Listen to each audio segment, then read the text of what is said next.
Hello, everybody. Happy New Year. Happy New Year. It's so good to have you in 2025. If you're watching this video, it's because God has a plan for your life. It's because God has not forgotten you. That is why God ushered into a new year.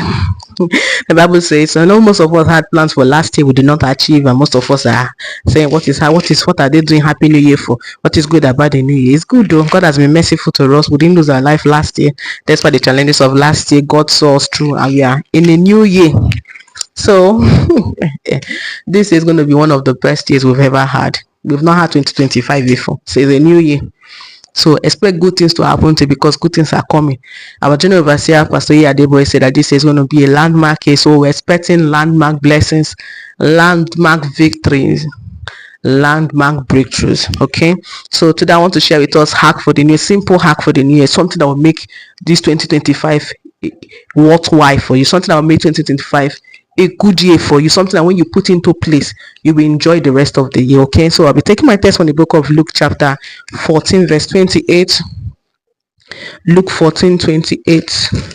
Okay, where is my own 28?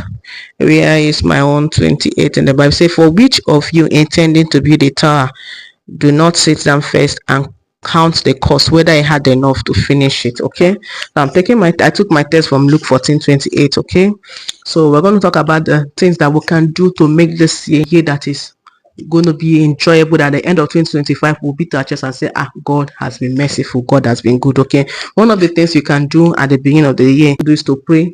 We need to pray prayer of thanksgiving, prayer of appreciation to God for the previous year, for making us to come into the new year. And like I said, this is a new year. God has kept us alive. That you are alive today is because God is not through with you.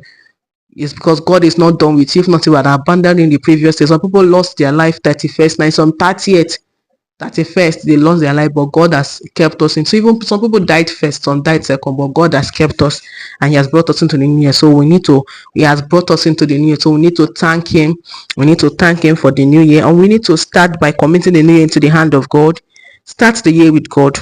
Whatever you do, put it in the hands of God this year. Whatever project you want to take, you want to carry out, whatever things you want to do this year, I will encourage you to put it in the hands of God. God knows the end from the beginning. He will know. He will be the one to minister to your spirit if those projects will pull through or not. Don't just live your life to chance. Don't live your life carelessly this year. Whatever project you want to do, yes, they are good projects. They might look good in your eye at the beginning, but when you pray about it, the Holy Spirit might drop a different thing in your spirit that it might not work well. You can have a good plan, good agenda, but it might not good agenda, but it might not be God's plan for you this year. Those things that you want to do, that you say, these things are good, I think I can do this, but God might be telling you that no, don't do this. Maybe you can run into loss. Maybe it's a business you want to venture into, and God will say, no, this business, there's no future in this business. So that's why you need to start by committing the year into the hand of God, committing your plans into the hand of God, getting God involved into the new year. Don't just run alone. I say grace is God in the race, so you have to run with God this year, and I see you succeeding in the mighty name of Jesus. Amen. You have to fast, make a time to pray and fast. Don't just pray fast this year. Some people will be doing fasting this year. Please join the fasting. I'm not saying it must be 6 to 6. Please join in the fasting and fast for the new year. Amen. Run the check. Number 2, you have to run a check on the previous year. You have to first of all take a book and look back at the previous year and check where you've made mistakes. Run a check on the previous year. Check the things that you achieved. Check the places where you make mistakes. Check the things that need to be changed, improved, or added to. Run an inventory on the previous year. Celebrate victories, achievement. Thank God for achievements, and ask for grace for the new year. Okay, ask for grace to do more. So as you run a check on the previous year, find out where you failed, find out where you succeeded, find out the things that worked, because it will not be wise if something did not work the previous year and you still try it again this new year. It doesn't look like wisdom to me. So find out the things that did not work in the previous year and try to avoid them.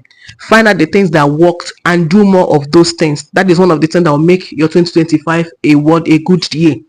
So those things that did not work in 2024, please try to avoid them. Those places you fail, please learn your lessons from the things that you did not do well and try not to repeat it in the new year. Okay, set measurable goals that can be achieved. The growth, like if you have a share, and what I mean measurable goals, don't just go and say maybe you're weighing 120 and you say that within the first few months of the year you want to drop to 60 kg. It's not good, it's not a measurable goal. Maybe you're size 18, and you said before the first quarter of the year you want to be size 10. It's not a measurable goal. It's not something that you can easily achieve. So maybe there are some, yes, if you put in effort you can achieve them, but what I mean is that you have to set goals that you know that you can achieve, so you don't over pressure yourself and you don't fall into depression or anxiety that you're meeting up with your goals. So set goals that you know they are measurable and can be achieved. Okay, the goals should be divided into segments in order of priority. We have divide your goals into segments. Don't just run goal for 2025. What is your goal for the first quarter? What is your goal for the second quarter? What is your goal for the third quarter? Okay, goals should have a terminating and given duration of time in order to evaluate progress. This is my goal for first 3 months of 2025. This is when I want to achieve this goal. So you have to put a time frame from that goal, so you know whether you're making progress or not. Don't just set goals and leave it to chance. You have to put a time frame. Like I said, set goals that can be achieved, and you have to divide them into segments, and you have to put a time frame. Now this is what I want to have achieved by so and so time, so you can be able to know if you're able to achieve those goals. Okay, say no to procrastination. One of the things that can help you there is that stop moving things to tomorrow. What can be done today should not be moved to tomorrow. Tomorrow has its own work, tomorrow has its own story, tomorrow has its own trouble. So whatever you need to do it now. So this day you have one enemy you're going to have this day is procrastination. That was what kept you down last year. Keep moving things. Me, I have suffered from the hand of that enemy. I have a lot of things. These videos I'm supposed to be doing, I say I will do it later. I will do it later. I don't think I can do this. I will do it later. And at the end of the day, I don't do anything. So you have to say no to procrastination. You have to start doing that. And I will advise you get this book by Brian Tracy, Eat That Frog. So get the book and read that book. Through that book, read that book. It will help you a lot when it comes to procrastination. So say no to procrastination. What can be done today, what can be done tomorrow should not be kept till tomorrow. What you know you can achieve today, don't wait till tomorrow. Start now. Start this minute to start putting your goals into work. Your things you want to achieve this year, start working on them. If you want to build a house this year, start by molding blocks. Don't say okay, I'll wait when I buy sand. If you cannot buy sand, start with blocks. If you cannot buy blocks, start with sand. Start with blocks. Be molding block. Maybe every month you mold 100 blocks. Before you know, you have enough blocks to build your house. So you want to start a business, please start. If you don't have money to start a multi-million-dollar business, you can start with the little one you have. Don't wait until you have so much money. So say no to procrastination this year. Start small.